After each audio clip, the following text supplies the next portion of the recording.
I'm waiting here to go into my appointment, and when I woke up this morning I was thinking about friendships.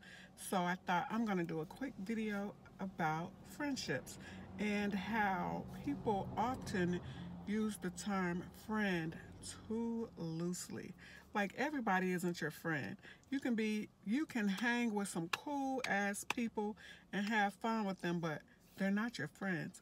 You can have some cool ass coworkers who sometimes some become your friends and some remain coworkers or cool ass associates. You know what I mean?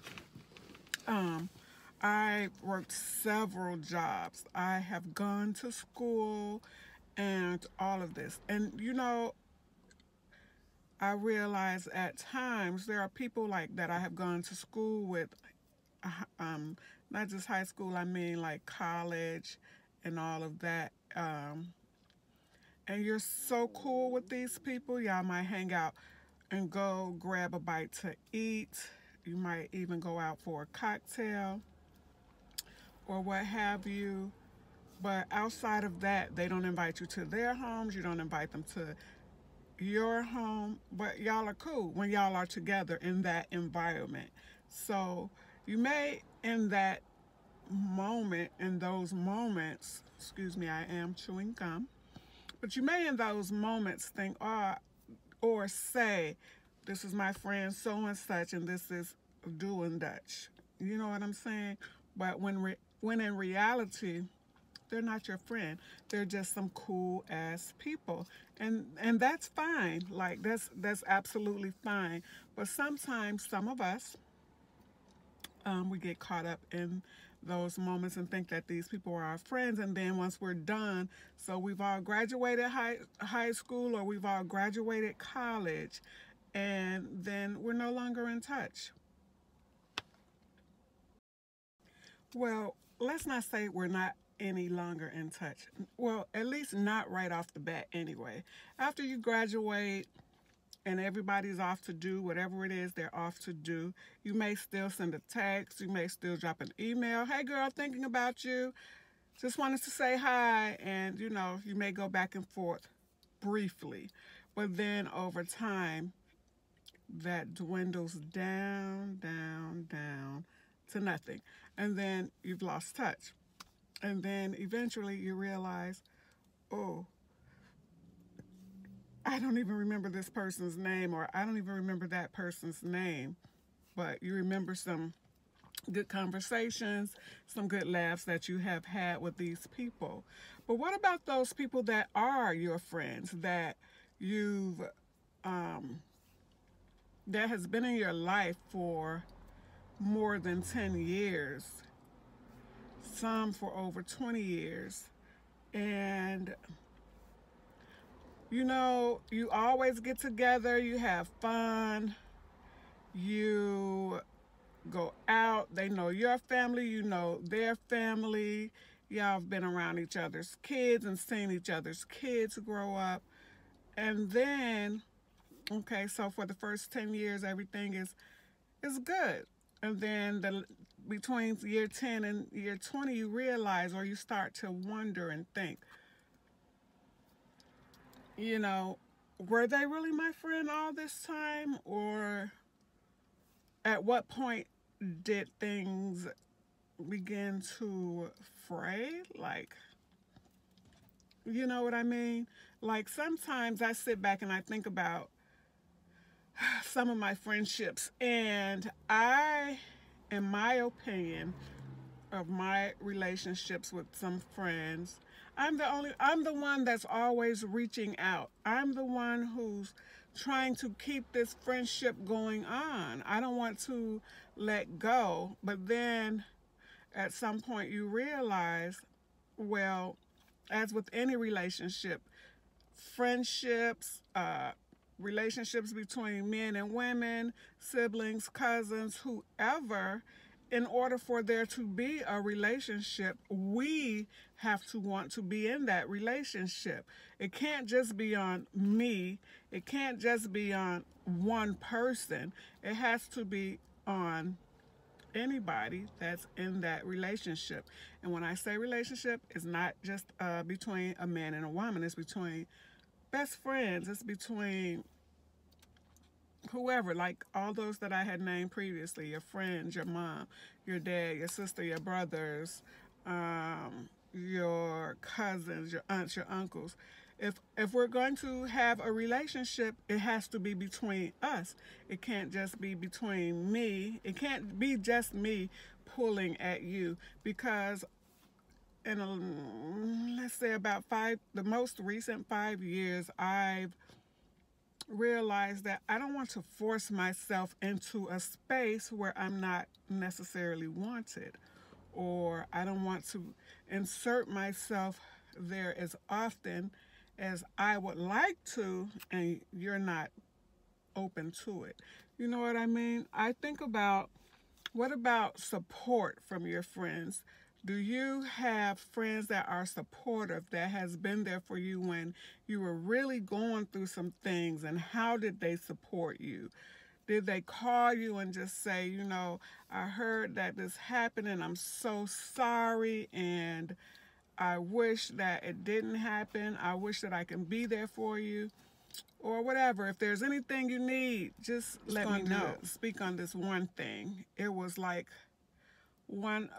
it was probably the first and the most traumatic experience.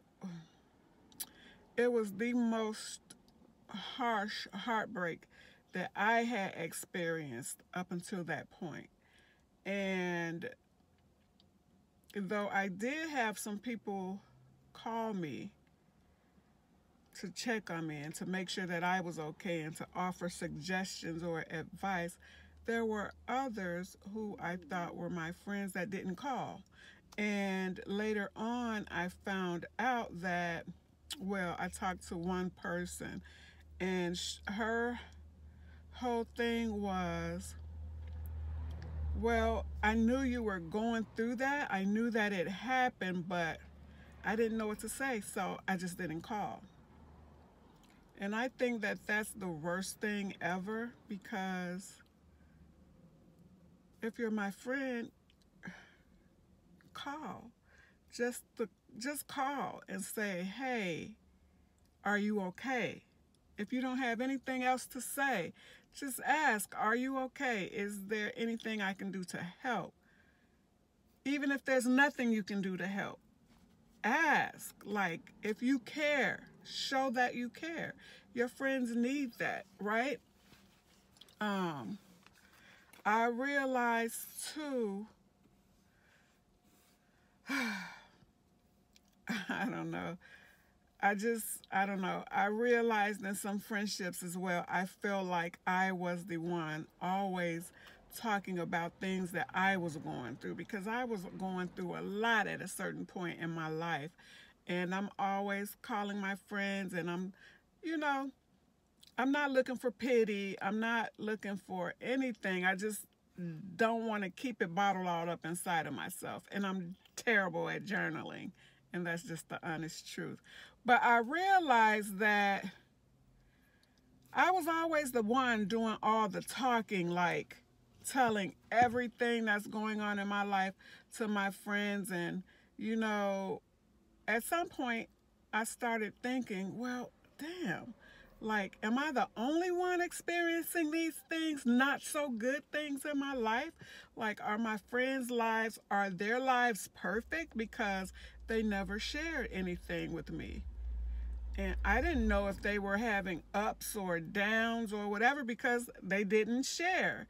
And so then once I realized that, I kind of pulled back on what I shared, when I shared, or who I shared with, because I felt like at some point that put me in a situation to be judged, because I'm indulging all of this to you, friend, and you're not sharing anything with me about your life. So yeah, I pulled way back on the sharing bit, because I didn't want anybody looking down on me. I didn't want anybody having pity for me, but because we are friends, I just felt like it was something that I could do, and I did it.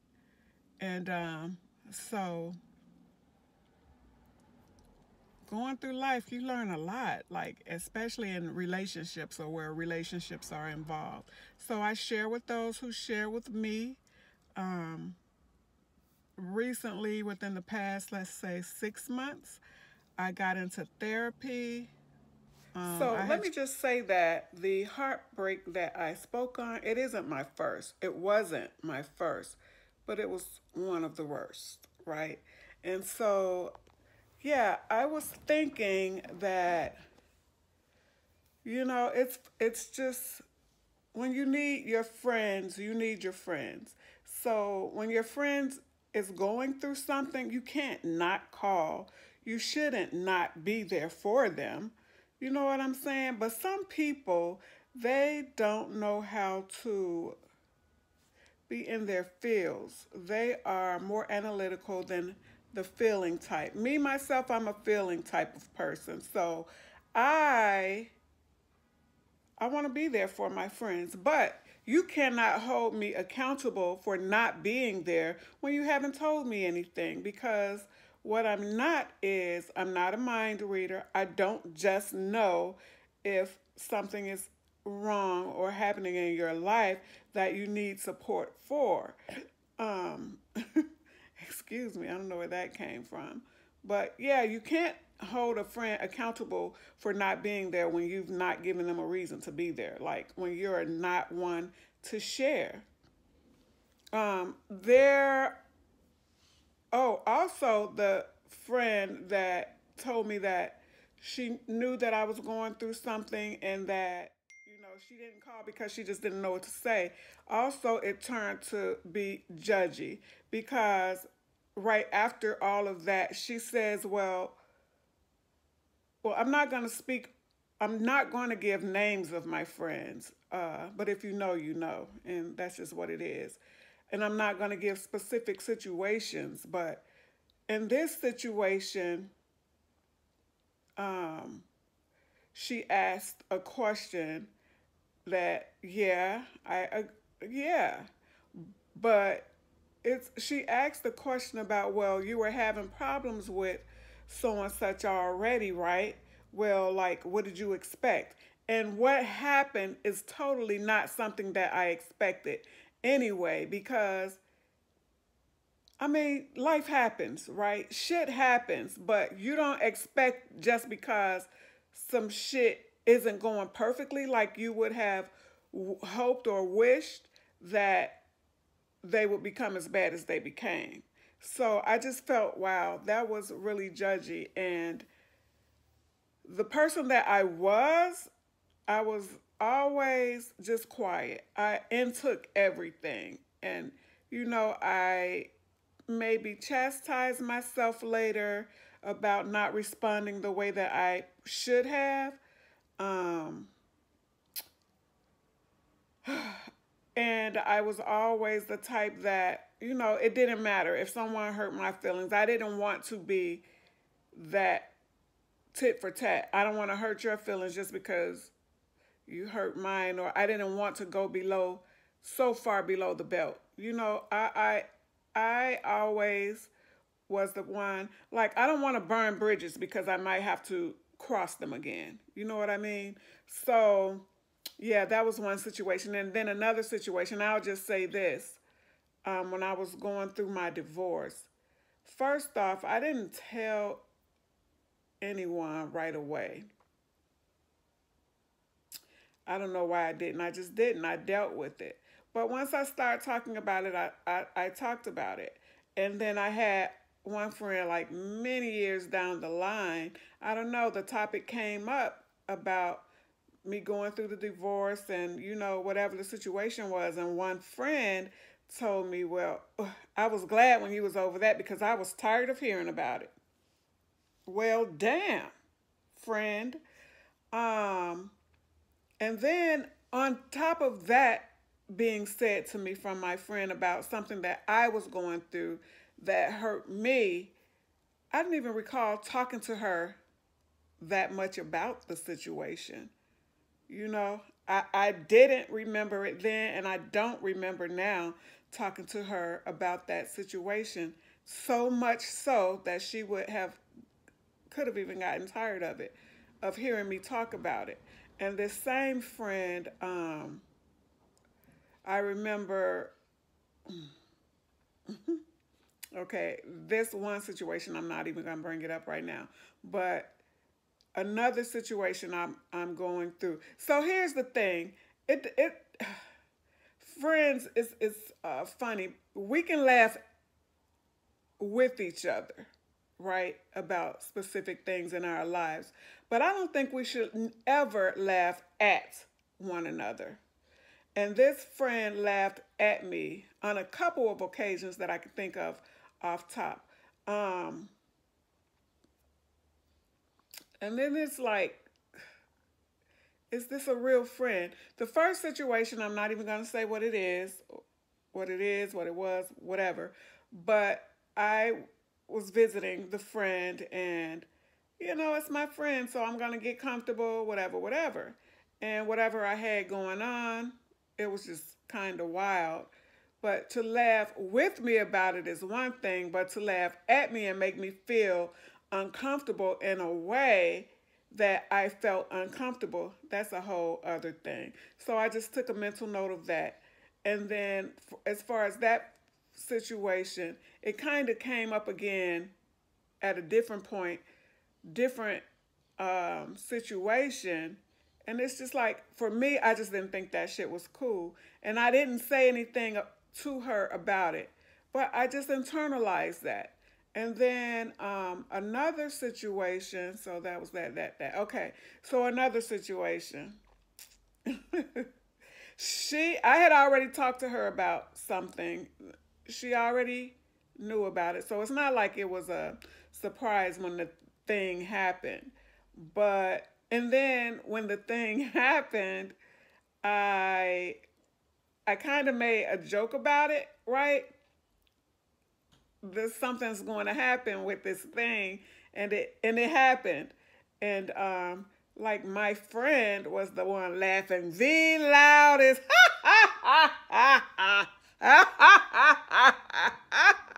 Oh, oh, and it's like, well, damn, like, whose side are you on? Like, don't make things look even worse. Like, don't make me feel even more embarrassed. Like, help me out. Like, seriously. And I guess some people, like, you can't expect you from somebody else, period. So in our friendships, be it friends, families, associates, whatever, we have to accept these people as they are and not how we want them to be, because they'll never be how we want them to be, and they'll never love me I love how I love them, or how I love, because I'm me and they're them. That makes sense? You get what I'm saying, right? So I wish I wanted to be more specific, but nah, I ain't gonna be no more specific than I was. So those were a couple of situations.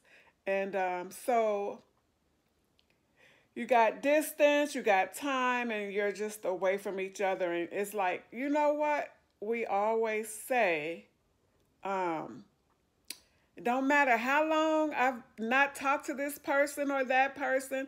I don't care if it's 6 months, I don't care if it's a year. When we get back together, we just pick up where we left off, and it's all good.